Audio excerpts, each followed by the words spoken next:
एक स्नेहा नाम की एक लड़की थी जो काफ़ी सुंदर थी।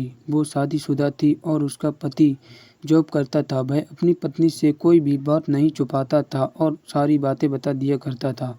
और उसने अपने घर में काम करने के लिए नौकर रखा था जो घर के सारे काम करता था। एक दिन स्नेहा के पैर में मोच आ गई और उसका पति राहुल घर पर नहीं था, वह ऑफिस में था।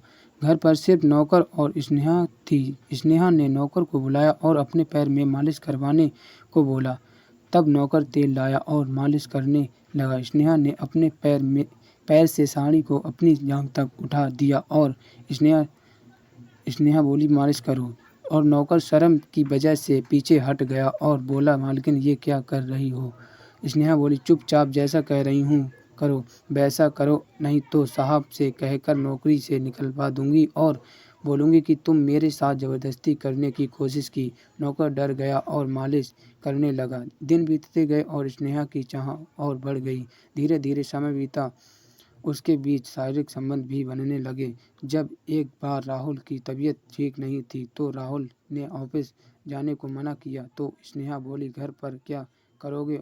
जो कभी सही होने पर भी ऑफिस जाने को मना करती थी वो आज बीमार होने पर जाने को बोल रही है। राहुल समझ गया कि कुछ तो बात है, आज देखता हूँ। राहुल बोला स्नेहा मैं ऑफिस जा रहा हूँ और वह घर के बाहर जाकर खड़ा हो गया। स्नेहा और नौकर दोनों शारीरिक संबंध बना ही रहे थे। तब राहुल ने वापस आकर देखा और देखकर वापस बाहर चला गया। और जब वह शाम को घर आया और स्नेहा से पूछा कि तुम्हारे बाल कैसे बिखरे हुए हैं, कहीं नौकर के साथ तो कुछ किया क्या।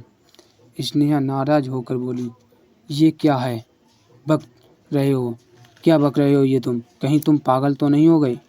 राहुल बोला मैं पागल नहीं, मैं सच बोल रहा हूँ, या फिर तुम पहाड़ वाली देवी माँ की कसम खाकर ठीक कहो।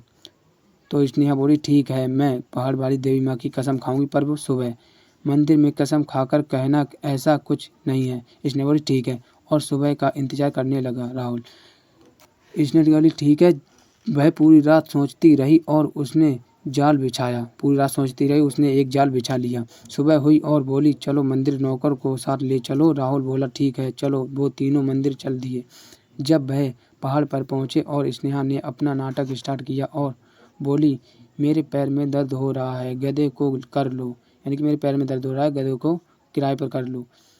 गधे पर बैठी और मंदिर पहुँच ही नौकर ने गधे को लात मारी। गधा चौंका और कूदा, यानी कि चौंक कर कूदा। स्नेहा गधे से गिर गई और उसकी साड़ी ऊपर हो गई, उसका सब कुछ दिख गया। स्नेहा बोली मैं इस देवी माँ की कसम खाकर कहती हूँ कि तुम्हारे और इस नौकर के अलावा मेरी इज्जत किसी ने नहीं देखी, क्योंकि जब उसने अभी गिरने का नाटक किया तब साड़ी ऊपर कर नौकर को सब कुछ दिखा दिया और उसकी कसम झूठी नहीं हुई और बोली देखो मैंने कसम खा ली।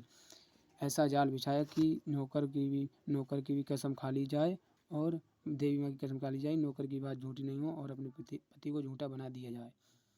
तो वीडियो अच्छी लगी लाइक करें दोस्तों, ऐसी कहानी के लिए हमारे चैनल को सब्सक्राइब करें।